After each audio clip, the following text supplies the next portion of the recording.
आपका स्वागत है स्टडी क्लिक पर और शुरू करते हैं आज का लेक्चर। तो चलिए आज CSIR एग्जाम के पॉइंट ऑफ व्यू से प्रोटीन प्यूरिफिकेशन के मेथड्स और प्रिंसिपल में एक मेथड है कॉलम क्रोमेटोग्राफी।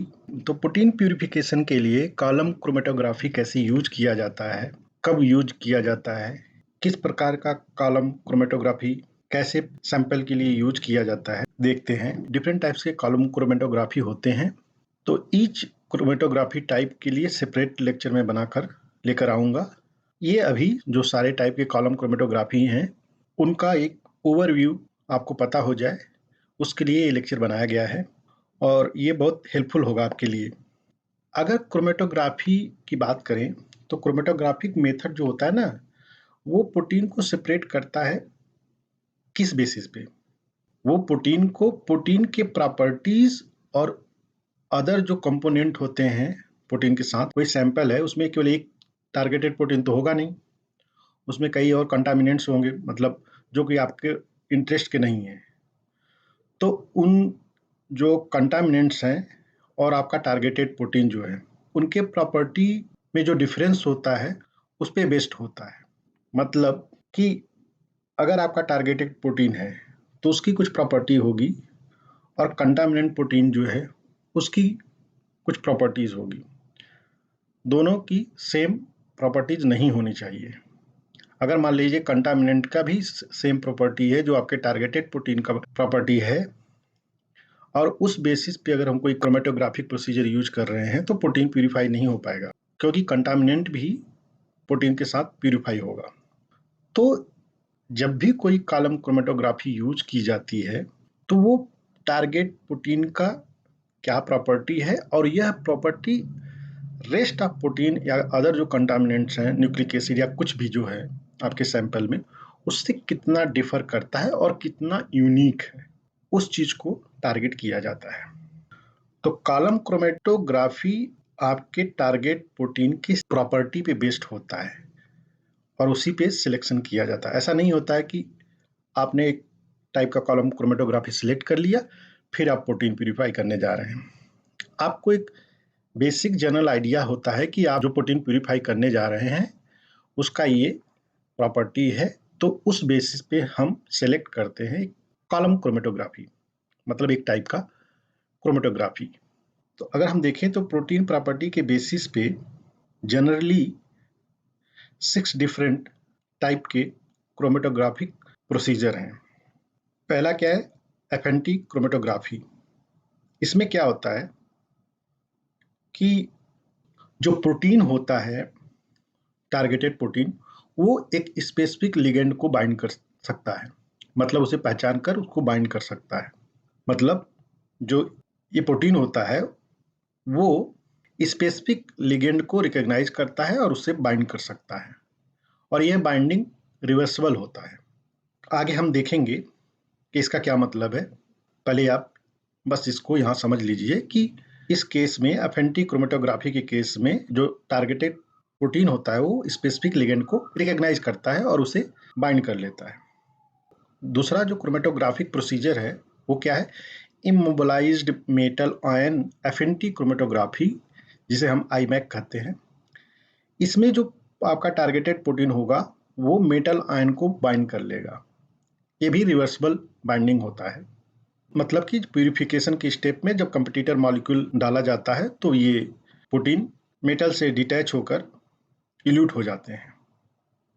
तीसरा प्रॉपर्टी जो है वो अगर प्रोटीन चार्ज होता है, मतलब प्रोटीन पे चार्ज होता है या पॉजिटिव या नेगेटिव चार्ज होता है प्रोटीन पे। प्रोटीन अमीनो एसिड का बना होता है और प्रोटीन जब बफर में होता है तो बफर के पीएच के बेसिस पे पॉजिटिव या नेगेटिवली चार्ज होता है ओवरऑल। और किसी बफर में प्रोटीन या तो पॉजिटिवली चार्ज होगा या नेगेटिवली चार्ज होगा, जब तक कि बफर का पीएच उसके पीआई से मैच ना करे।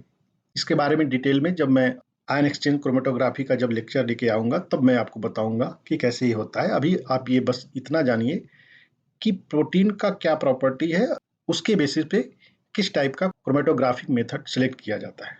तो प्रोटीन के चार्ज के बेसिस पे आयन एक्सचेंज क्रोमेटोग्राफी यूज होती है। सैंपल में डिफरेंट टाइप के प्रोटीन्स हों, उनका साइज डिफरेंट हो, शेप डिफरेंट हो। कोई सैंपल होता है तो उसमें डिफरेंट टाइप के प्रोटीन होते हैं, डिफरेंट साइज के प्रोटीन होते हैं। तो अगर प्रोटीन को साइज की बेसिस पे प्यूरिफाई किया जाना होता है तो साइज एक्सक्लूजन क्रोमेटोग्राफी या जेल फिल्ट्रेशन क्रोमेटोग्राफी को यूज किया जाता है। अगर नेक्स्ट फीचर की बात करें तो प्रोटीन हाइड्रोफोबिक अमीनो एसिड से भी बना होता है।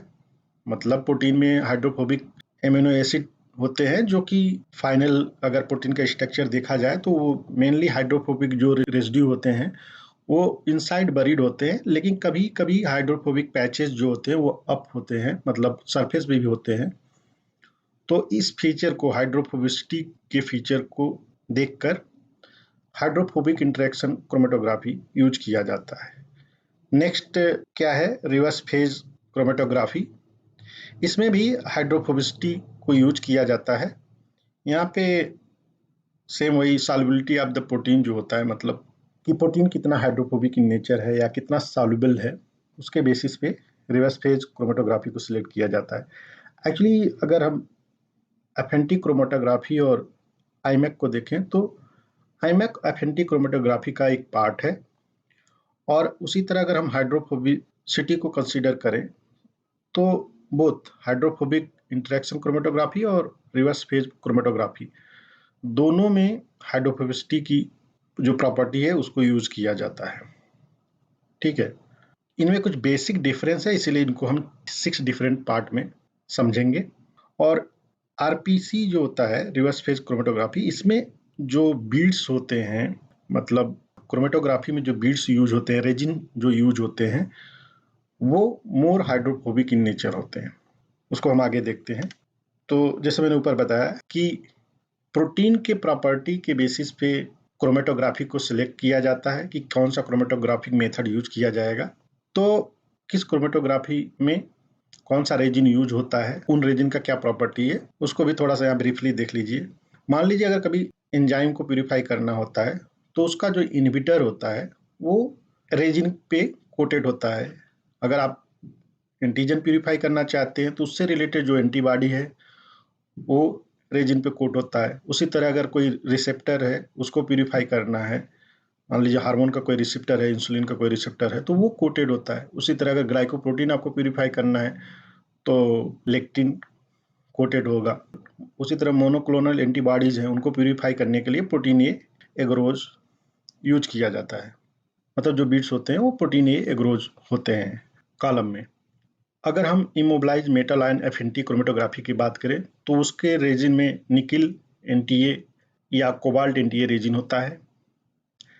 अगर आयन एक्सचेंज क्रोमेटोग्राफी की बात करें तो उसमें positively charge DEAE group containing resins होते हैं, जैसे डी सेलुलोज या डी सेफाडेक्स। और निगेटिवली चार्ज रेजिन की बात करें तो वो सीएम ग्रुप वाला होता है, कार्बोक्सीमेथिल मीन्स सीएम ग्रुप्स। एग्जाम्पल है CM cellulose and CM Sephadex.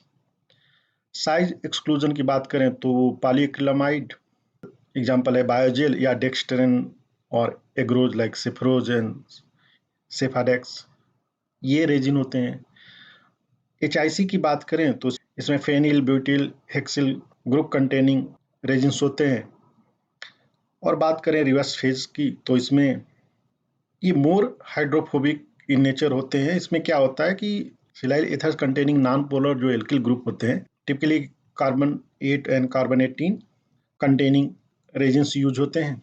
Actually hydrophobic interaction chromatography and reverse phase chromatography दोनों हाइड्रोफोबिक इंटरेक्शन प्रॉपर्टी को यूज करते हैं, लेकिन जब रिवर्स फेज यूज किया जाता है तो ये मोस्टली स्मॉल प्रोटीन के लिए यूज किया जाता है, क्योंकि ये इसमें बहुत हार्श कंडीशन यूज होता है।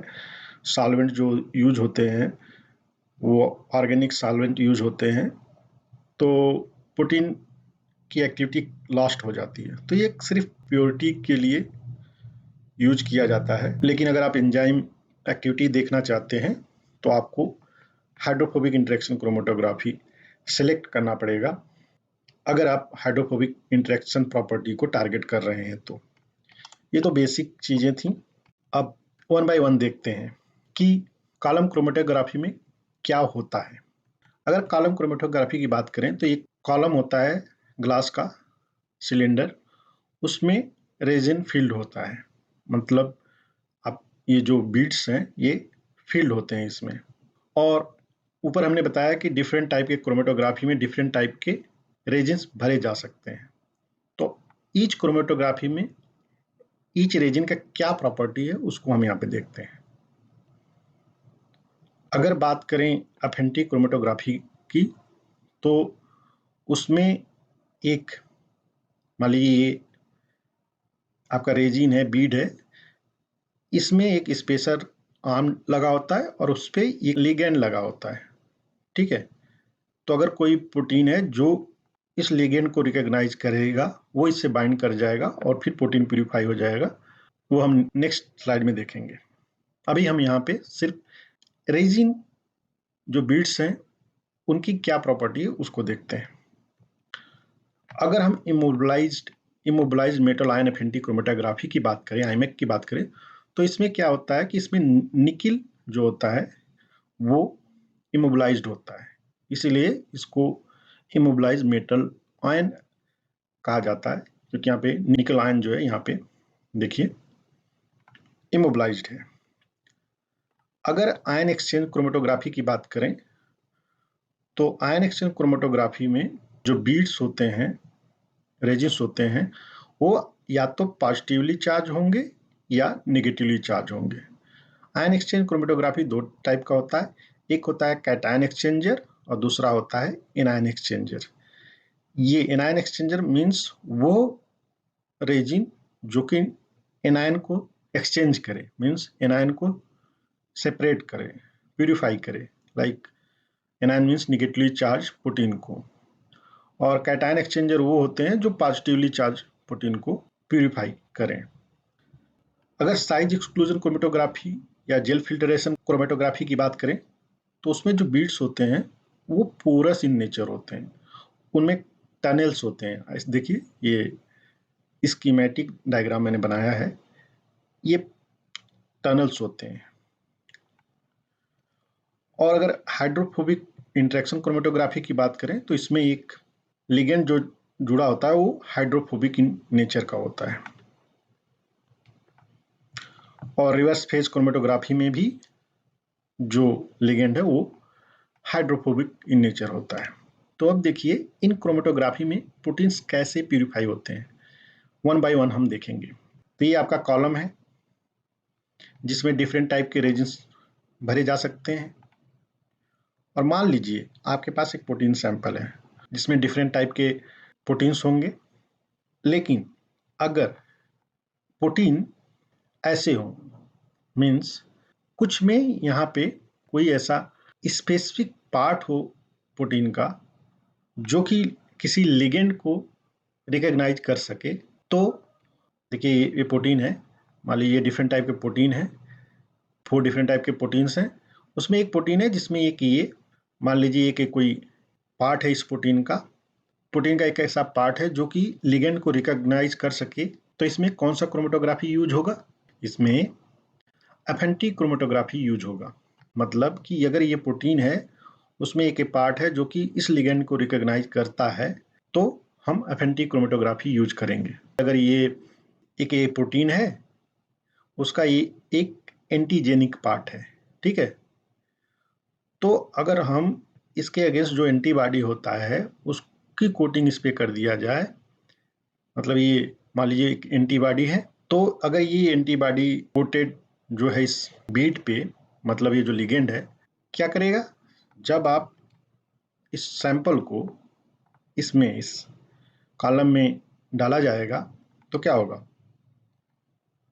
ये प्रोटीन जिसमें ये एंटीजेनिक पार्ट है, ये तो इसको बाइंड कर लिया क्योंकि ये इसको रिकॉग्नाइज कर रहा है, ये इसको बाइंड कर लेगा। लेकिन जिसमें ये एंटीजेनिक पार्ट नहीं है वो इसके थ्रू बाहर निकल जाएंगे। मतलब ये प्रोटीन जो है इन बीट्स पे बाइंड कर लेगा और ये जो प्रोटीन्स हैं ये इल्यूट हो जाएंगे पहले ही वाश में, मतलब वाश्ड आउट हो जाएंगे। फिर जब इल्यूशन किया जाएगा कंपटीटर को यूज करके, तब ये प्रोटीन इल्यूट होंगे लेटर।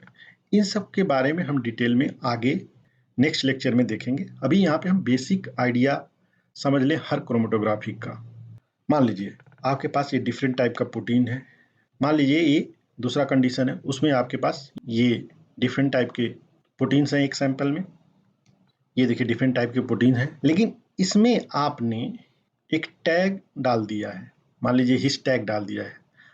जनरली लेबोरेटरीज में क्या होता है कि एक प्रोटीन को जो प्यूरिफाई करना होता है उसको हम क्लोन करते हैं बैक्टीरियल सिस्टम में या यूकैरियोटिक सिस्टम में। उस जीन के एन टर्मिनल पे, उस प्रोटीन के एन टर्मिनल पे या सी टर्मिनल पे एक टैग ऐड कर देते हैं। जनरली हिस्ट टैग यूज किया जाता है, बहुत से डिफरेंट टैग्स हैं, लेकिन एग्जाम्पल के लिए यहाँ समझिए हिस्ट टैग। तो अगर कोई प्रोटीन जिसको आपने रिकॉम्बिनेंट टेक्नोलॉजी से ओवर एक्सप्रेस किया है बैक्टीरियल सिस्टम में और आप उसे प्यूरिफाई करना चाहते हैं, तो मान लीजिए ये प्रोटीन है, उसमें ये हिस्ट टैग है। आपने हिस्ट टैग लगाया है तो क्रोमेटोग्राफी क्या यूज करेंगे, आप यूज करेंगे आईमैक मीन्स निकल कंटेनिंग रेजिन्स। तो जब ये सैंपल इसमें एंट्री किया जाएगा, मतलब जब इस सैंपल को इसमें डाला जाएगा इस कॉलम में, तो क्या होगा, ये जो हिस्ट टैग कंटेनिंग प्रोटीन है वो तो बाइंड हो जाएगा, बाकी जो ये प्रोटीन है जिसमें टैग नहीं है वो वॉश्ड आउट हो जाएगा। मतलब इसे आप वॉश करेंगे वॉश बफर से, तो ये जो प्रोटीन्स हैं ये वॉश आउट हो जाएंगे और ये बाइंड रहेगा। फिर क्या होता है, फिर इल्यूशन किया जाता है। जब आप इल्यूशन करेंगे तो आपका ये टारगेटेड प्रोटीन इल्यूट हो जाएगा। आईमैक का लेक्चर लेके आऊँगा, तब इसके बारे में मैं डिटेल में बताऊँगा। मान लीजिए आपके पास तीसरा कंडीशन है, ऐसे प्रोटीन्स हैं, मतलब कुछ प्रोटीन पॉजिटिव चार्ज हैं और कुछ प्रोटीन नेगेटिवली चार्ज हैं। तो क्या होगा, आपको आयन एक्सचेंज क्रोमेटोग्राफी सिलेक्ट करना पड़ेगा। या तो आप एनायन एक्सचेंजर यूज करेंगे या आप कैटायन एक्सचेंजर यूज करेंगे, जैसा आपका इंटरेस्ट है। मीन्स आपका टारगेटेड प्रोटीन जो है अगर वो पॉजिटिवली चार्ज है तो आप कैटायन एक्सचेंजर यूज करेंगे, और अगर आपका प्रोटीन निगेटिवली चार्ज है तो आप एनायन एक्सचेंजर यूज करेंगे। तो देखिए क्या होगा, जब प्रोटीन को इस कॉलम से पास किया जाएगा, तो मान लीजिए आपने कैटायन एक्सचेंजर यूज किया है, तो क्या होगा, पॉजिटिव प्रोटीन जो होगा जिसमें पॉजिटिव चार्ज है वो तो मान लीजिए 1+ चार्ज प्रोटीन है या 2+ चार्ज प्रोटीन है या 3+ चार्ज प्रोटीन है, तो उसके स्ट्रेंथ पे, मतलब कितना ज़्यादा चार्ज है उस हिसाब से प्रोटीन बाइंड होगा। पॉजिटिवली चार्ज प्रोटीन तो बाइंड रहेंगे, लेकिन निगेटिवली चार्ज पहले ही वॉश्ड आउट हो जाएंगे। और जब इल्यूशन होगा, जब आप फाइनली आप इल्यूट करेंगे, तो वो उसके चार्ज पे डिपेंड करेगा कि मान लीजिए अगर एक ही प्लस चार्ज है ओवरऑल, तो लेस चार्ज प्रोटीन जो होगा पहले इल्यूट होगा, उससे जो ज़्यादा चार्ज होगा वो बाद में इल्यूट होगा, और जो सबसे ज़्यादा चार्ज प्रोटीन होगा वो सबसे बाद में इल्यूट होगा। ये तो आपका कैटायन एक्सचेंजर की बात हुई। एनायन एक्सचेंजर में जस्ट अपोजिट होगा, मतलब एनायन एक्सचेंजर में निगेटिवली चार्ज प्रोटीन बाइंड हो जाएंगे, लेकिन पॉजिटिवली चार्ज प्रोटीन जो होंगे वो इल्यूट हो जाएंगे, वो वॉश्ड आउट हो जाएंगे पहले ही। फोर्थ कंडीशन, मान लीजिए आपके पास डिफरेंट साइज के प्रोटीन्स हैं, मान लीजिए डिफरेंट साइज के प्रोटीन हैं, तो क्या होगा, साइज किस में यूज होता है, साइज एक्सक्लूजन क्रोमेटोग्राफी में। तो इसमें क्या होगा, जब आप इस सैंपल को इसमें इंटर करेंगे तो क्या होगा, जब इस सैंपल को इस कॉलम में इंट्रोड्यूस किया जाता है, तो जो बड़े वाले प्रोटीन होते हैं वो वाइड वॉल्यूम से पहले ही निकल आते हैं, मतलब वो इंटर नहीं करते हैं इन बिट्स के अंदर, इन पोर्स के अंदर इंटर नहीं करते हैं। लेकिन जो मिडिल साइज होते हैं या जो स्मॉलर होते हैं, अगर वो इंटर कर सकते हैं इन पोर्स में तो वो इंटर करेंगे, और क्योंकि वो इंटर करके ऐसे ऐसे बाहर निकलेंगे तो इनको ज़्यादा टाइम लगता है। मतलब यहाँ इंटर किए तो इसमें से होते हुए फिर इसमें आए, इसमें होते हुए इसमें होते हुए ऐसे इंटर करते हुए, तो इनको ज़्यादा टाइम लग जाता है आने में। तो इसलिए साइज एक्सक्लूजन क्रोमेटोग्राफी में क्या होता है, सबसे पहले सबसे बड़े प्रोटीन इल्यूट होते हैं, उसके बाद मिडिल साइज के प्रोटीन इल्यूट होते हैं, और सबसे लास्ट में सबसे स्मॉलर प्रोटीन जो होते हैं वो इल्यूट होते हैं। फोर्थ कंडीशन के बाद फिफ्थ कंडीशन क्या है, मान लीजिए आपके पास ऐसे प्रोटीन्स हैं, डिफरेंट प्रोटीन्स हैं, और उनमें हाइड्रोफोबिक पैचेज हैं। तो कौन सा क्रोमेटोग्राफी यूज होगा, हाइड्रोफोबिक पैचेज हैं, जो सरफेस पे हाइड्रोफोबिक पैचेज हैं प्रोटीन के, तो कौन सा क्रोमेटोग्राफी यूज होगा, तब हम HIC यूज करेंगे या RPC यूज करेंगे। वो डिपेंड करता है हमारी नीड क्या है। अगर हम एंजाइम की एक्टिविटी देखना चाहते हैं तो हम HIC जाएंगे, अगर केवल प्योरिटी देखना चाहते हैं या प्रोटीन की एक्टिविटी नहीं देखना चाहते हैं, कोई दूसरा पर्पज है, तो हम आरपीसी भी यूज कर सकते हैं। तो एचआईसी में क्या होगा, जब हम इस सैंपल को इसमें इंटर कराएंगे तो क्या होगा, हाइड्रोफोबिक इंटरेक्शन होगा और ये प्रोटीन यहाँ बाइंड हो जाएगा, और जिनमें हाइड्रोफोबिक पैचेज नहीं होगा वो वॉश आउट हो जाएगा। और same thing reverse phase chromatography में भी यही प्रिंसिपल काम करता है। तो ओवरऑल आपने देखा कि ये जो 6 डिफरेंट टाइप के क्रोमेटोग्राफिक मेथड्स हैं, उनमें प्रोटीन अपनी प्रॉपर्टीज के बेसिस पे प्यूरिफाइड होता है, और ये क्रोमेटोग्राफिक प्रोसीजर्स जो हैं ये प्रोटीन की प्रॉपर्टीज को टारगेट करते हैं, उसको एक्सप्लॉइट करते हैं, और फिर उसकी वजह से ही टारगेट प्रोटीन आप प्यूरिफाई कर सकते हैं लेबोरेटरीज में। तो ये तो एक ओवरऑल इन क्रोमेटोग्राफिक प्रोसीजर का लेक्चर था। होप कि आपको इनके बारे में बेसिक नॉलेज, बेसिक अंडरस्टैंडिंग हो चुका होगा। आगे इन सभी क्रोमेटोग्राफिक प्रोसीजर पे डिटेल में लेक्चर लेके आऊँगा, जिससे कि आप अगर कभी किसी एग्जाम में आपसे ये पूछ दिया जाए, सीक्वेंस दे दिया जाए और पूछ दिया जाए कि कौन सा क्रोमेटोग्राफिक प्रोसीजर आप यूज करेंगे, या आपको दे दिया जाए कि 2-3 क्रोमेटोग्राफिक प्रोसीजर दे दिया जाए और बोला जाए कि आपको ये प्रोटीन दिया गया है, आप किस सीक्वेंस में इन क्रोमेटोग्राफिक प्रोसीजर को यूज करेंगे। जैसे मान लीजिए एक सिंपल सा क्वेश्चन मैं बता रहा हूँ कि अगर आपको आयन एक्सचेंज क्रोमेटोग्राफी और एचआईसी दे दिया जाए, पूछा जाए कि आपको इन दोनों प्रोसीजर को यूज करना है, लेकिन इन दोनों में सबसे पहले कौन सा प्रोसीजर आप यूज करेंगे, तो मैं ऐसा सिंपल लेक्चर लिख के आपके लिए आऊँगा कि जिससे कि आप ऐसे क्वेश्चन बड़े आसानी से बता सकें। और I will try my best कि आपको कभी भी एनालिटिकल क्वेश्चन अगर आए सीएसआर एग्जाम में, तो आपको ज़्यादा पढ़ने की ज़रूरत ना पड़े, बस मेरे लेक्चर से ही आप उसको सॉल्व कर सकें। तो मेरी कोशिश इतनी सी रहेगी कि मैं आपका ज़्यादा टाइम ना लूँ और ज़्यादा डिटेल में लेक्चर ना लेके आऊँ, बस आपको कॉन्सेप्ट समझा दूँ। तो जिससे कि कभी भी अगर आपको कोई क्वेश्चन आता है सीएसआईआर में एनालिटिकल, आप सॉल्व कर सकें। क्रोमेटोग्राफी का लेक्चर जब खत्म हो जाएगा तो उसके बाद आगे जितने भी टेक्निक्स हैं सीएसआईआर रिलेटेड, सारे टेक्निक्स मैं CSIR point academy life science channel और इस ऐप पे प्रोवाइड करूँगा। Thank you for watching and your patience. Like, share और सब्सक्राइब करें स्टडी क्लिक को। थैंक यू, धन्यवाद, जय हिंद।